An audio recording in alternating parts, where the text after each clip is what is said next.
All right, so far in this course, we've learned how to solve diode circuits, right? So we looked at large signal behavior, small signal behavior. We had 3 different models for the diodes to use. And depending on the accuracy that we need and, let's say, resources that we have, we use one of those models to solve the circuit. And, you know, in most cases, if we want to solve it in our head, we use the ideal diode model. If we have a piece of pen and paper, we use the constant voltage model. And if you have access to a computer, we use the physical model to get the most accurate results. Now, with all that knowledge, we want to do, we want to use the diodes. So in this lecture, we are going to talk about some applications of the diodes. And because we're talking about applications, you have to use real diodes now. So going back to the discussions we've had so far, we said a diode characteristic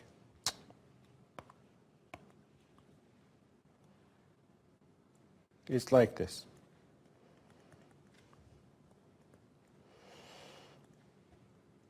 For positive voltages, ID increases exponentially. There is some value here that we call it VD on. Depending on a diode, the type of a diode, it's around 0.6 to 0.8 volts for most silicon diodes. 0.7 is a good starting point. And then for all the negative values of VD, the current is essentially, so this ID is minus IS, which is in most cases too small to be measured. In here, ID will be IS e to the VD over NVT, right? And this is the device that we want to use to do all those functions that we wanted to have with an ideal diode, or a diode with a constant voltage model on it, right? But as soon as you take one of these diodes and want to use it, you see that something happens that we didn't really talk about, and that's called reverse breakdown. If you push the negative bias on these diodes, so this is your diode,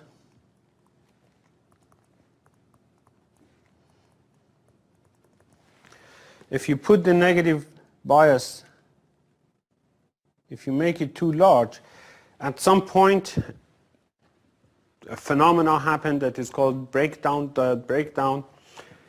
So at a large negative voltage, all of a sudden, so let's say, let me see what you use in your textbook for, so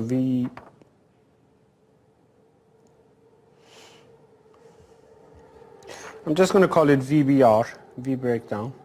Remember, it's a negative voltage, right? So I put the negative sign in front of it, so when I talk about the breakdown voltage, I say about 40 volts, but it is actually minus 40.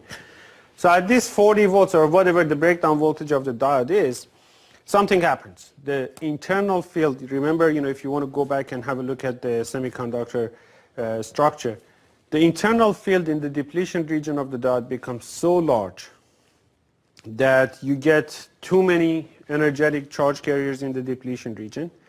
And sometimes the difference between the band gaps of the two sides of the diode becomes so large that basically the electrons can tunnel from one side of the junction to the other side. So there are 2 different mechanisms. One is called the Zener breakdown mechanism, the other called avalanche mechanism. But at the end of the story, for a circuit designer, the implication is the same. All of a sudden, the diode that you assume to be an open circuit under all negative voltages start to conduct current. It just lets all current go through it. It's actually the slope during the breakdown region is in fact higher than the slope that you get in the forward bias region. And therefore, if you're not careful, you will have a problem on your hands. You apply the large negative voltage to this diode, all of a sudden it's conducting a lot of current through it. Large voltage times large current means a lot of power. A lot of power, if you do not control it, will usually lead to some sort of a disaster. At best, your diode will die. At worst, it can cause a fire before it dies. So breakdown is something that you need to be mindful of. If you definitely don't want to see breakdown, just read the data sheet properly. Make sure that you pick a diode that has a breakdown voltage that is well beyond the voltages that you expect to drop across the diode. So if you're building a circuit that should work with the 110 volt CD voltage line, pick a diode whose breakdown voltage is 500 volts. And the difference in price is really negligible, if anything, compared to one that has 200 volt breakdown or 100 volt breakdown. You just buy yourself a little bit of safety. However, sometimes we can actually use this breakdown region. So one of the things that happens is that because of the slope of that change in current is so high in breakdown region, you can actually use the diode that is pushed into its breakdown region as a voltage reference. The current changes basically do not change the voltage that much. We said the same thing for when the diode was forward biased, and if the slope is higher when it is reverse biased, then flow better. So you can actually use the diode as a voltage reference. So and then if you're looking for that kind of an application, there are diodes called Zener diodes that are specifically designed to be used in their breakdown region. Now the only thing is that you have to make sure that you do not push too much current down the throat of this diode, so you limit the current through them. So usually, for example, if you are going to push to design a circuit, let's say that uses a Zener diode, this is the symbol for a Zener diode, that is pushed into breakdown region, you limit the current through the diode using a resistor. So let's say if the Zener voltage is, let's say, -5, you want to get a +5 volt voltage reference here, you use, I don't know, a 10 volt supply at the top here, limit the current through the diode. So if you put a 5 kilo ohm resistor here, and the diode is in breakdown region, you have 5 at the bottom, 10 at the top, 1 milliamp through the resistor, and therefore the current through your diode is limited to 1 milliamp. And hopefully you'll pick a diode that can handle a 5 volt voltage drop and 1 milliamp current through it. It's 5 milliwatts, right? So it's not that much. Even a small diode should be okay with that. But then you have a fairly good voltage reference here. You can use this as a voltage reference. So be mindful of this.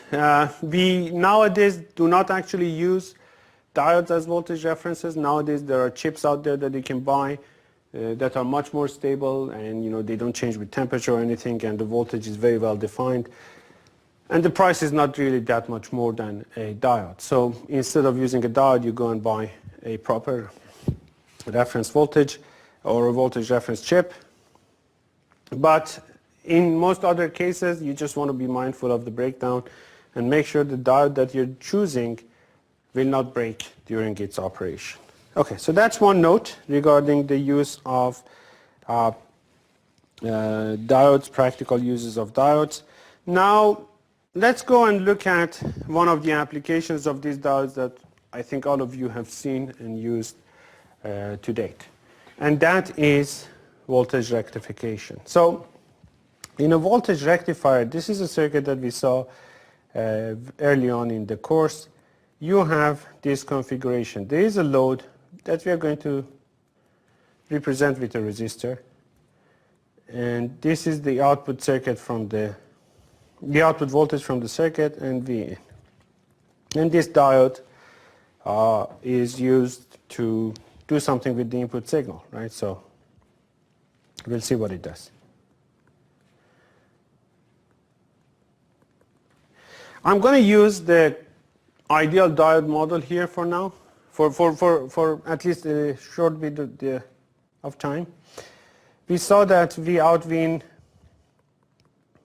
characteristic curve for this diode, for this circuit, is going to be this. If it is an ideal diode, you have an output voltage that has the same value as the input voltage when the diode is on, and for negative input values, the diode is off, open circuit, output voltage drops to 0.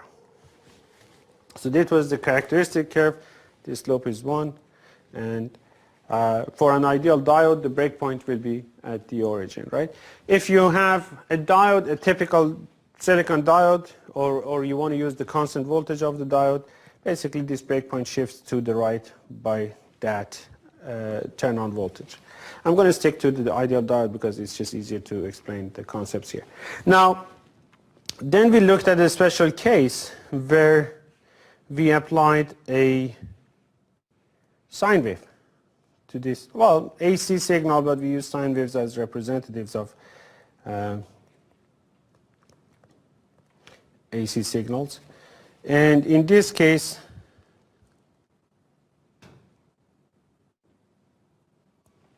let's say this is your input, and you have applied this to the circuit, and we want to see what happens to the output.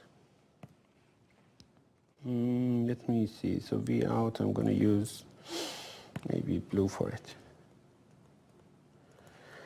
So for when V in is larger than V out, I'm going to follow this curve, right? The diode turns on, the characteristic voltage tells me the same thing.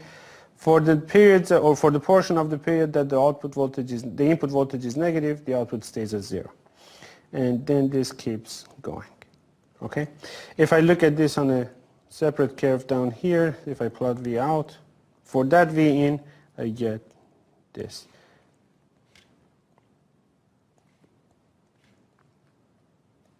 And so on. This is time. Okay? If you look at this, you'll see that I'm getting only the positive half of the signal. This circuit, for that reason, is called a half-wave rectifier. Okay? So a half-wave rectifier takes your input AC signal that is symmetric, let's say it has positive and negative values, and at the output, if you're using an ideal diode, only puts the positive portion of the signal. I'm going to redraw this with the constant voltage model, if you use the constant voltage model. So if you use the constant voltage model, or in practice, the thing that you will see is going to be this new circuit. So this is your input, okay? And then if you're using the ideal, the constant voltage model, obviously V out cannot go all the way to the maximum of V in. You need VD on for the diode to turn on. And this is what you will see. So the output will be 0 for the portions of this waveform where V in is less than VD on. So this difference, for example, is VD on. So this is V out, and that color is V in. Okay? So if you use a real diode, you basically do not have that perfect matching of the output and input for the positive half cycle. There is going to be a VD on difference between the two. But note that, in most cases, we're doing this to signals that are large. So let's say the 110 volt from the plug. So that 0.7 volt difference doesn't really matter that much. So this is called a half-wave rectifier. Why do I need this? Well, remember that one of the things that we wanted to do, or one of the things that all of us are doing, is we're using all sorts of electronic gadgets nowadays that just go through batteries in a rush. And then to enable us to keep using them, we have to recharge the battery. The battery produces a DC voltage, and if you want to recharge that battery, you have to apply a DC voltage that is larger than the DC voltage produced by the battery, so that charges transfer from your energy source to the battery, you store it on the battery and use it over time. If you use an AC voltage, if you take that 110 volts, you use a transformer to bring down the value to something that you need. Let's say if you want to use a 5 volt, or if you want to charge a 3.7 volt battery on your mobile, you can use a transformer to go from 110 to 3.7 volts, but that is not going to charge your battery. Forgetting all those things that can happen and can go wrong and damage your battery really badly. The issue is that for half of the cycle, the voltage is positive, so you're going to, let's say, charge the battery, but for the negative half of the cycle, you're going to discharge the battery. So you do not gain anything. In an ideal situation, that you are not really actually damaging the diode, the battery. So what you need is a circuit in between your energy source, which is an AC signal, which produces an AC signal, and your load that only likes a DC signal to convert AC to DC, and you cannot do that with a linear circuit. A half-wave rectifier is a circuit that can do that. If you go back to the initial discussions, we actually did the calculation for the output of a half-wave rectifier circuit, and you see that VODC was actually proportional to VP over pi, right?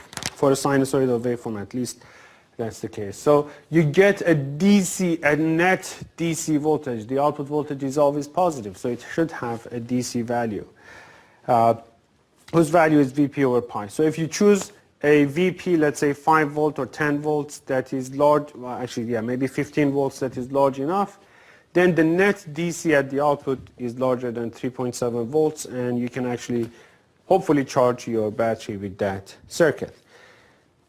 But there are a couple of problems. The first problem is that, well, I have this energy source that is producing these positive and negative cycles for me. I'm only using the positive cycles. I'm basically, not charging my battery half the time. I'm only using half of the time to charge my battery. So it takes twice as long for my battery to charge, right? So that's not good. In some other applications, you basically want to find a way to, there's a lot of situations where you want to actually be able to use the negative cycle as well as the positive cycle.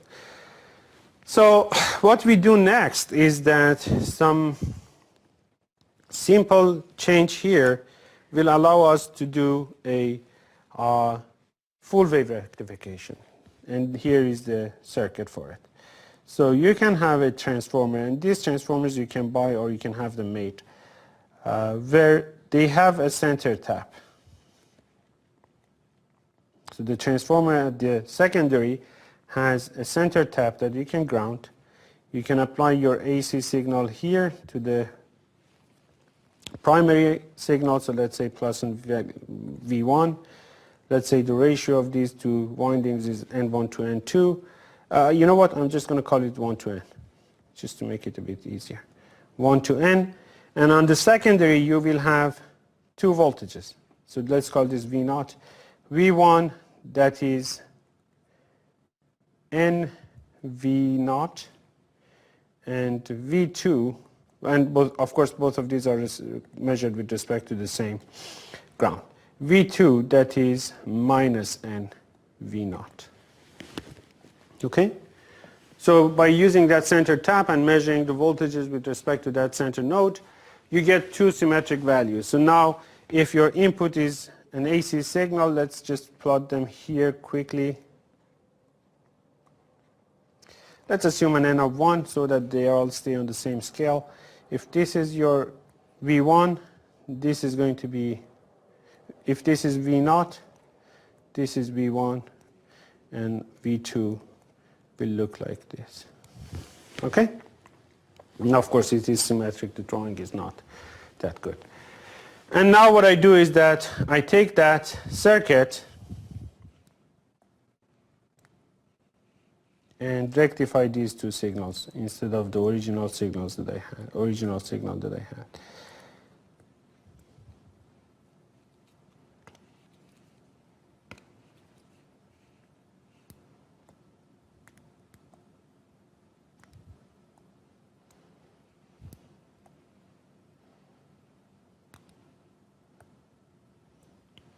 So I go and rectify this signal and this signal using two diodes now.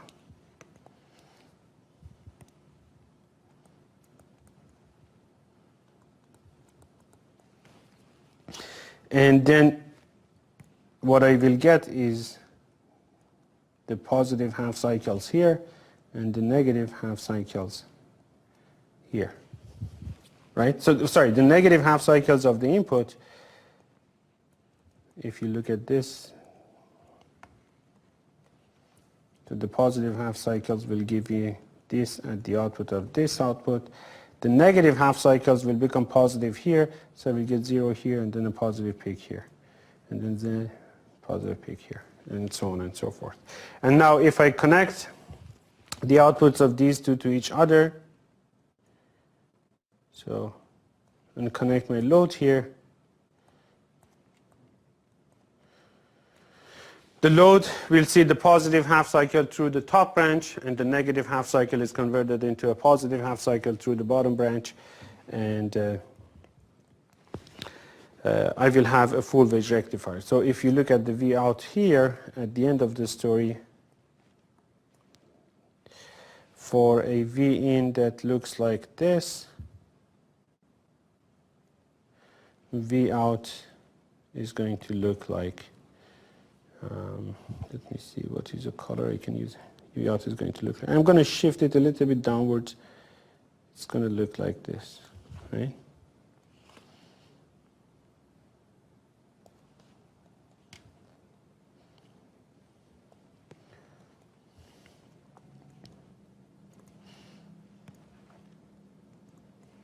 Okay, so V out will now have the bottom part of the waveform flipped up as well. If you draw the input-output characteristic curve for this circuit, it's going to look like this. So let me, and I suggest you do that for practice, but the input-output voltage characteristic curve, or convince yourself that this is correct, is going to look like this. V in, which is at the input here, V naught, right? And V out, the curve will look like this. You have a slope of 1 on the positive side, a slope of -1 on the negative side. Mathematically, this circuit is taking the absolute value of your input signal. It flips the negative side up. So if I'm going to use this circuit for my charging, I basically will halve the charging time. I have now used the negative and positive cycles of that signal. So my charging will be faster. However, there is still a problem.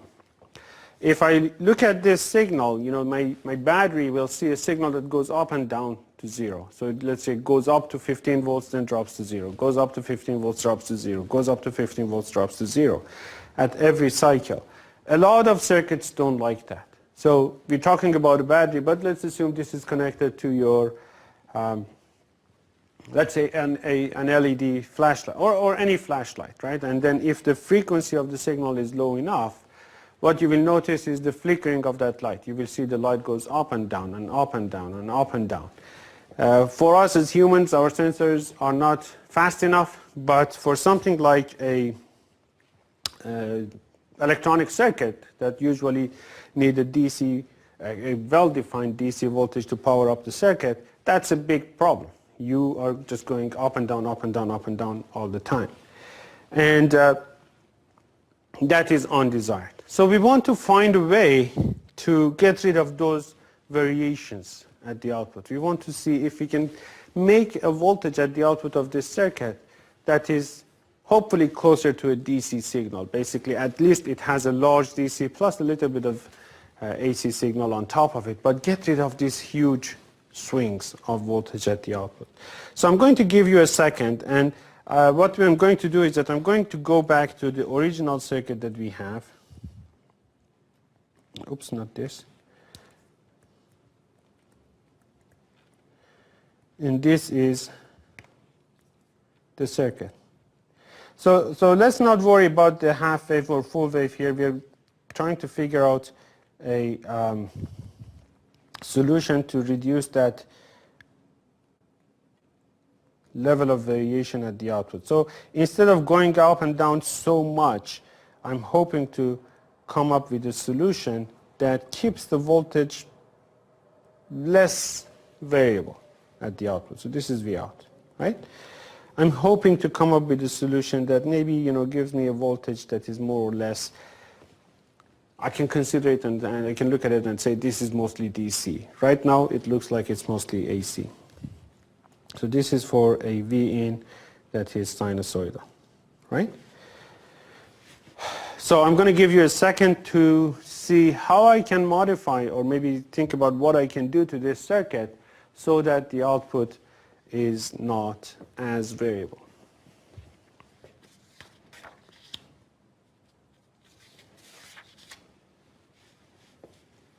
All right. So here's the answer. What I can do is I can use a circuit element that has memory in it, that it remembers the value of the voltage that I put on it at times before. It doesn't let go of the voltage drop across it immediately, right? It just pushes back if you want to change the voltage across it. A resistor is a perfect servant. You just apply any voltage to it and it immediately converts it to a current. But I want to use a circuit element here that pushes back a bit and resists that change in voltage, and I already know one such element. I can put a capacitor here in parallel with my resistor. And what the capacitor does is that once you charge it, now if the input voltage changes, the capacitor voltage will change for sure, but not probably as fast as the input does. And just by this simple addition, what happens is that during the positive half cycle, I'm going to draw. This is the circuit without the capacitor. Let me use a different color for the capacitor here and draw the output when we have that capacitor added to our circuit. So in this case, when I change the input voltage from here and go up to here, right? The capacitor follows that. You're charging it. So the capacitor voltage actually goes up to that point. But when the voltage at the input starts to go down, you have a sine wave. You are at the peak and then it goes down. The output voltage, the voltage on the capacitor is V peak of the input. The input voltage has started to go down. The capacitor doesn't like to change its voltage quickly, so it takes a little bit of time, and all of a sudden the input voltage is now lower than the output voltage. What happens is that your diode will not like it. VD now becomes negative. So at this point, the diode turns off. When the diode turns off, your capacitor starts to discharge through this resistor. So the voltage starts to drop slowly, right? You know what? I'm going to draw the input voltage here on this curve as well. Maybe a better looking one. Okay. So I'm going to, let me see if I can use a stick pen.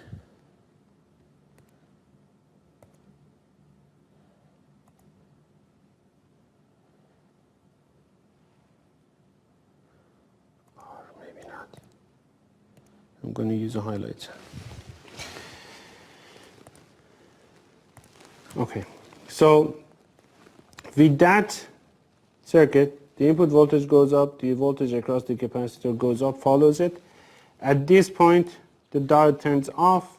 The diode turns off, the capacitor starts to discharge, right? So discharges through the resistor until the input voltage and output voltage become equal again. As the voltage here drops, the input voltage keeps changing, goes up again. At some point they become equal. Your diode turns on again. You charge the capacitor. At this peak, the diode turns off, and this cycle happens, right? So this keeps going on and on. If it helps, what you can do is that you can go and think about what this circuit does to an AC voltage at the input. So if you just have a capacitor at the output and you have an AC voltage at the input, go and convince yourself that the output voltage here, if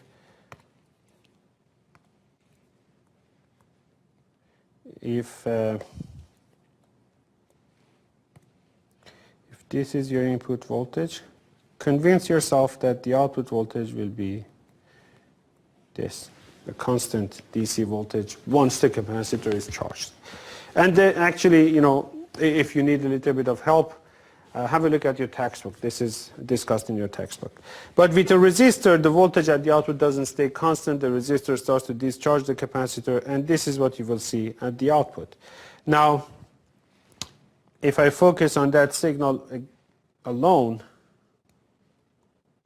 it's going to look like this. So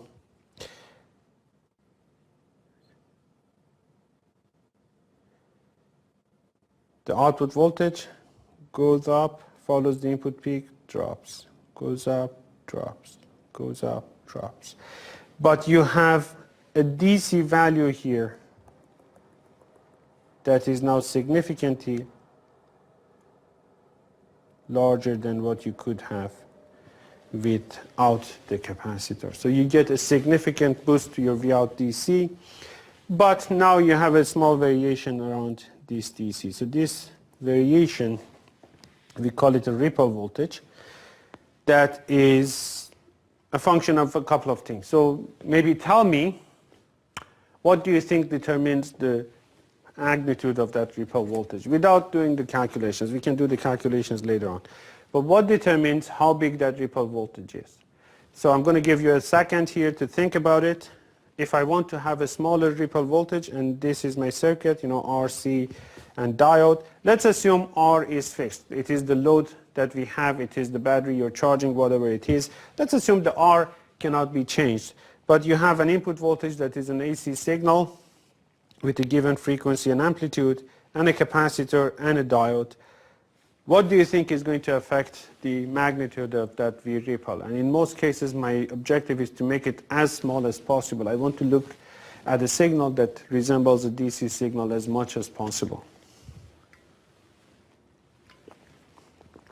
All right, so if you said the ripple voltage is determined by the period or frequency of the signal and the value of the capacitor, you're right. And of course, there's a relationship to the peak value of the input signal as well. So let's just see why. Well, if you use a large capacitor here, obviously you can store more charge on it, right? And then when the diode turns off and the capacitor starts to discharge to the resistor, it takes more time for that voltage to drop. Or if you have a fixed period of time or amount of time, that voltage drop will be smaller. So the larger the C, the smaller the ripple voltage. So that seems like it makes sense. The other thing that you can do is that you can see is that, well, if you cut down this time, if you don't give the capacitor too much time to discharge, then you obviously use less of that charge and that ripple voltage will be smaller. So what that means is that you want to make the period of that waveform, if it is under your control, short or its frequency high. So you expect the ripple voltage to be proportional to the inverse of frequency or directly proportional to the period of the waveform. And in fact, I'm not going to go through the math. You can have a look at your book for that.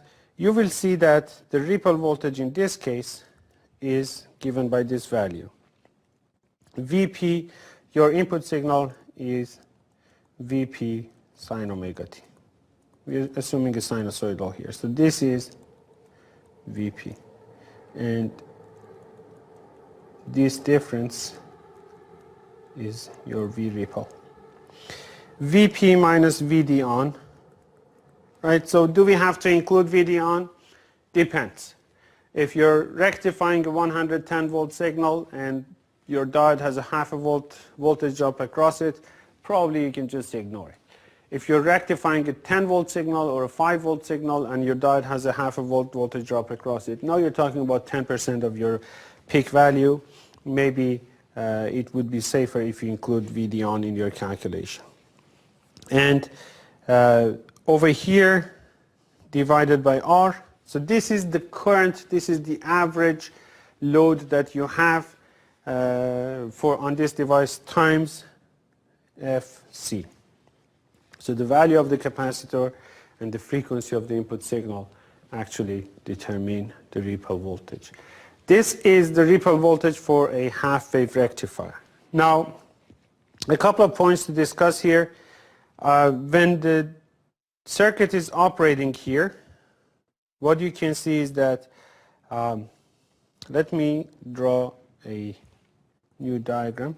So this is my circuit, a capacitor and a resistor.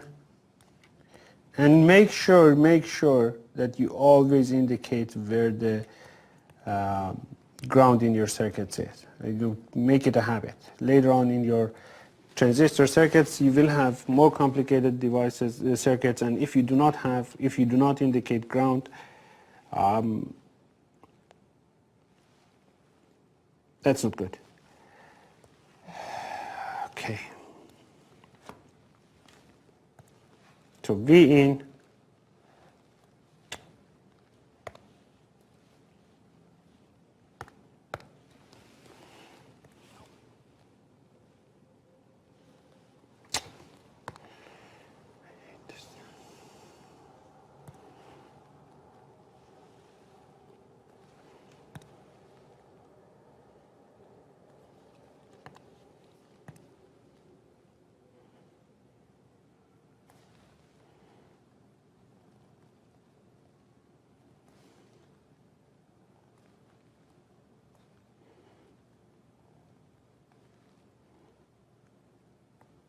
okay, so this is your V in. And let's assume that, we've gone through a few cycles. So initially, your diode has to charge up, your capacitor has to charge up. So that's the first cycle. But from that point onward, the capacitor discharges through the resistor, charges up. Discharges, charges up. So there's a VD on difference between the input and output. Okay. Now the important point here is that once things are stable, so I'm talking about this point onward. Once things are stable, if you look at your diode is only on during a very short period of time. This delta T, right? Because as soon as the voltage at the input starts to drop, the voltage on the capacitor is larger than the input voltage, and you will have a negative voltage drop across the diode. This VD will become negative, right? So the diode will turn off. All the charging that it does, all the energy that it transfers from the input source to the capacitor happens during this delta T. Beyond that delta T, the diode is off. It's the capacitor that is maintaining the output voltage. And it's only during this period of time that something interesting happens. So I'm going to say this is V out, this is V in. If I look at my diode current here, and this obviously is time. If I look at my diode current, so at the very beginning you have some current, so let's just plot it like that, and then goes to 0 all the way to this point, right? Then again it peaks, charges the capacitor, goes to 0, stays like that all the way to here, peaks, goes to 0, and so on and so forth. So the diode actually is on for only a very short amount of time, for a fraction of each period. And during that fraction, you can go and calculate the ID average, what is the average current here, and what is the ID max here. So we call it ID max and ID average.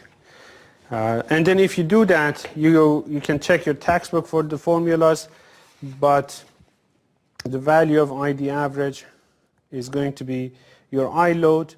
I load is V out divided by resistance, right? So V out is, over here is just Vp minus half V ripple or something like that, times 1 plus pi times 2 Vp over Vr.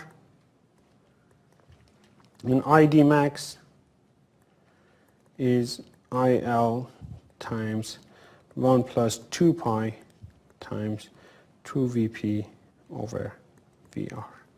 So why do I need to know these? Because when you choose the diode for this rectification application, it's not the current that you have at the output that you have to worry about. It's these values, the maximum current that will go through the diode. If the load current is, let's say, 1 amp, and you choose a diode that is, let's say, that can handle 2 amps, and make your rectifier with it, it will most likely fail very, very quickly. And the reason for that is that your ripple voltage is usually much smaller than your VP. So let's say you have a 10 volt DC voltage at the output, or a 10 volt AC peak, and a 1 volt ripple. So let's say that ratio is 10 to 1. And that will mean that this fraction here,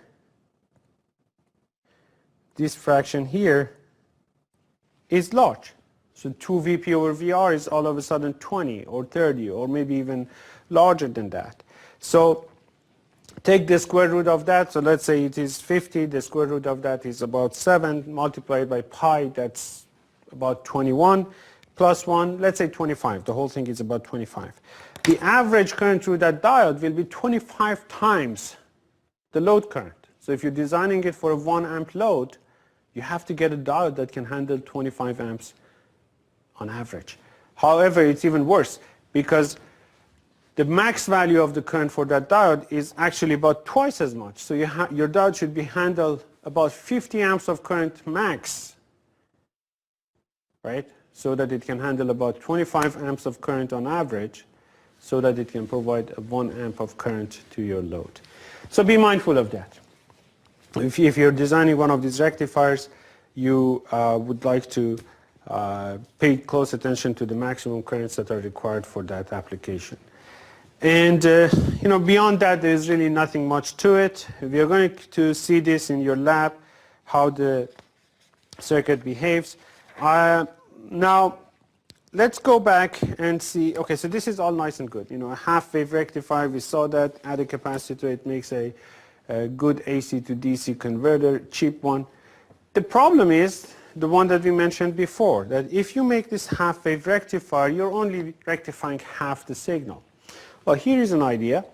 If I flip up the negative cycle, the negative half of that signal, what I've effectively done is that I've shortened the time between the charging of the capacitor by a factor of 2. I'm charging my capacitor and let it discharge over half the time that it was discharging before, right? I'm charging my capacitor more frequently. It's as if I've increased the frequency of my signal by a factor of 2. Right away, I see that should reduce my ripple voltage. The other thing that it does is that, well, first of all, it reduces my ripple voltage, but secondly, I get more of the input. I get more energy from my source. I don't wait for half the cycle before the signal becomes positive again. So you go and use a full wave rectifier, and again, the same thing. You attach a capacitor to the output. You make the output mostly DC, reduce the variations at the output. The ripple voltage for the discussion that we just mentioned is going to be half the value. And you can check the book for the peak currents that go through the diode during the device operation. So that will be all good. Now I have the use of both positive and negative portions of the signal. One thing I don't like about this circuit is that center tapped transformer, right? So it's they are not too expensive, but nonetheless it's a bit of inconvenience. And transformers are much, much more expensive than diodes. So if I can come up with another solution, an alternative circuit diagram that gets rid of that transformer for me, that at least center tap transformer for me, I can save some money. So here is the approach. What we do is that we use a circuit that is called a bridge rectifier. So this is your input source. I'm going to get rid of the ground here. I'm going to draw all the loops.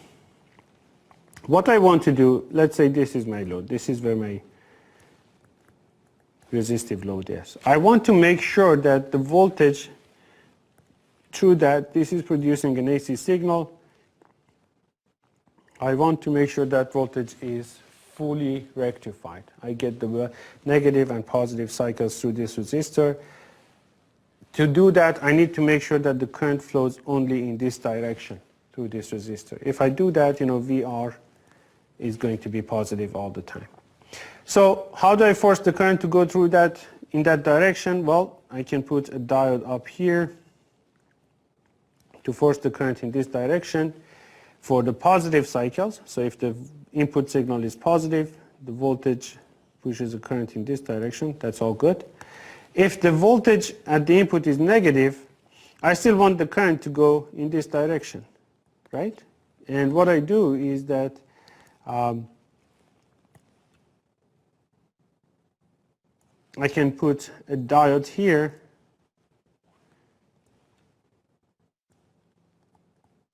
to ensure that when Vin is negative, the current still goes in that direction. Where does it go to? Well, the current comes here. It has to go somewhere. You cannot short it here because then you will short your diode. You put a diode here in this direction. So the current is directed like this. The current goes from here, goes through this diode, goes through this diode, goes back to the source for positive cycles. And for negative cycles, you want to again route the current back to the source. So I put another diode up here. So for a negative cycle now, the current goes through here, goes through here, goes through here, and then back to the source again. And in both cases, the resistor saw the current coming from the right end to its left end, right? So the resistor saw a rectified signal, but what I did here is that I used 4 diodes instead of 1. And I arranged them such that I get this configuration.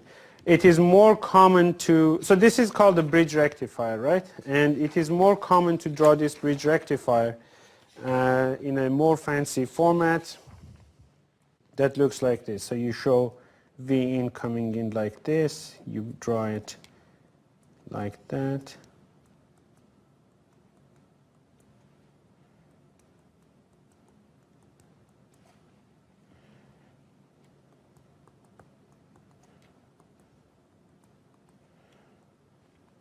So this is your input source, which can actually be the secondary of a transformer or an independent voltage source. And then from here, you take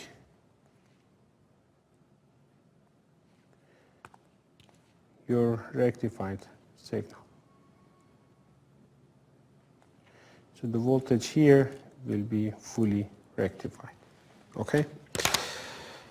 So this is called the bridge rectifier. You add 2 diodes to your circuit, get rid of the transformer with the center tap.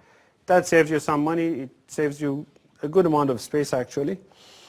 And you basically can now go back and redesign your full wave rectifier. And then if you check the formulas, the ripple voltage here is again half the ripple voltage of a full wave, a half wave rectifier. Good news here is that the ID average and ID max is half of what it was for a half wave rectifier. And the reason for that is that, you know, if your load current is constant, you're basically charging the capacitor twice per period. Instead of once per period for a half wave rectifier, you're charging the capacitor twice per period.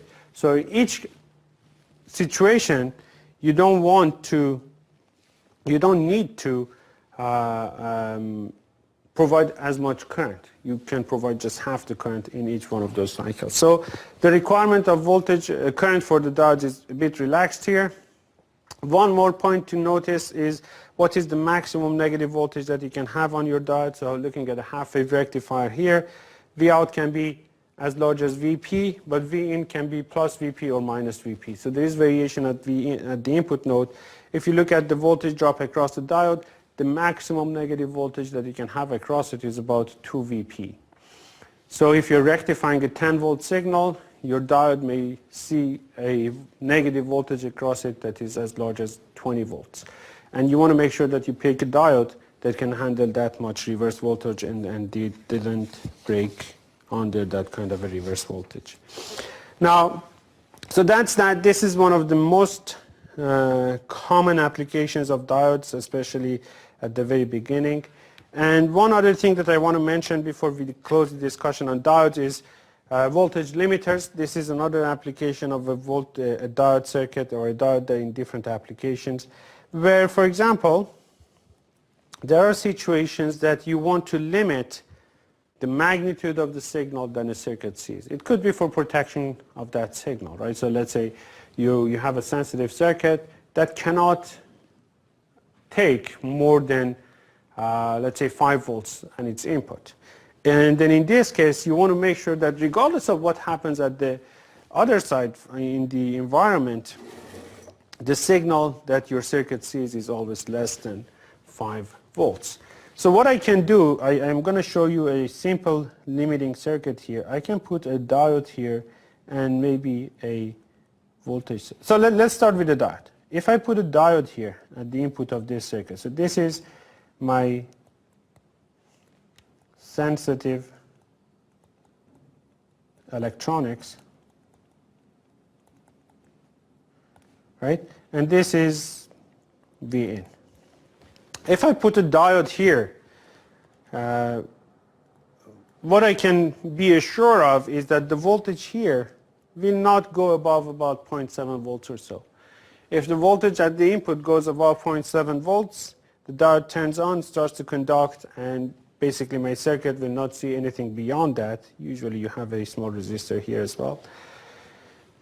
And if the voltage at the input is less than 0.7, if it is 0.2 volts or if it is negative, then the diode will be off. It doesn't affect anything.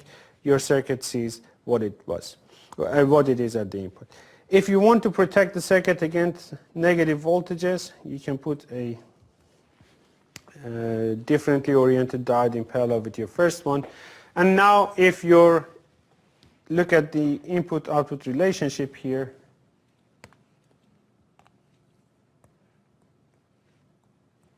so let's say V in and let's say VI. VI is the voltage to your circuit. Without the diode protection, it's this, right? Once you add the first diode, you limit the voltage VI to VD on. And when you add the second diode, you limit it to minus VD on. So the input voltage, the sensitive electronics will see only voltages between minus VD on and plus VD on. And for most circuits, that's totally fine. Now the question is that, okay, so that's too small. So what if you want to limit the voltage to plus and minus 1.5 instead of plus and minus 0.7? Well, there are two solutions. You can have two diodes in series, for example. Now the voltage drop across this guy cannot go above 1.4, for example. And then if you want negative, you put another one in series, in parallel, in opposite direction. So that will be just that, right? So it will limit the voltage to 1.4 and things like that. What if you want to have higher voltages? Well, you can keep adding these diodes in series to get close to the desired value, but you can also, remember, we have this element that works as a voltage reference. You can also do this. You can say, tell me what is the voltage that you want. You go and find the DC voltage source that is about 0.7 volts less than that. So if you want protection to 5, I put 4.3 volts here and a regular diode, and that will limit the voltage at the top of this diode to 5 volts, right? So whatever voltage here, the output will not go above about 5, right? And the question then becomes, okay, so if I want to pay for another voltage source, this is going to get expensive quickly. And then you recall that we have these diodes that can be used in the breakdown region, and that breakdown voltage is actually, you have a lot of control over it. You can buy diodes with a desired level of breakdown voltage. So you can, instead of a voltage source here, you can use a Zener diode. So let's say if this is a 3.3 volt Zener diode, and this is a 0.7 volt regular diode, the voltage at the top is now limited to 4 volts. And if you want to make it minus 4, you put one of those in parallel with it with opposite directions. There is a better solution for that. If I want to limit the voltage here to be limited to, let's say, plus and minus 4, I can use fewer components. Just one diode and one Zener diode is all I have here. But if I want to limit it to plus and minus, I need a slightly different topology. And I'd like you guys to think about it at home, you guys and gals. And that is going to be our discussion on diodes. So this concludes and then your textbook mentions a few other applications of diodes. I would say a couple of important ones are, for example, for LEDs. These are light emitting diodes, the diodes that will basically turn on, when they turn on, they produce light. These are very important diodes, and we use them everywhere nowadays, even in monitors and TV sets. There are other types of diodes that are used in different applications that we are not covering, laser diodes and photo cells, the solar cells that you use to produce energy from light. They're actually also diodes. So there's plenty of applications for diodes that we don't have time to cover. Have a look at your textbook, and I hope the foundation that you have right now will enable you to look at other cases as well. From next lecture, we'll talk about bipolar junction transistors, and we'll see that structurally they're similar to diodes. Functionally, we can do amazing things with them that are not possible with diodes.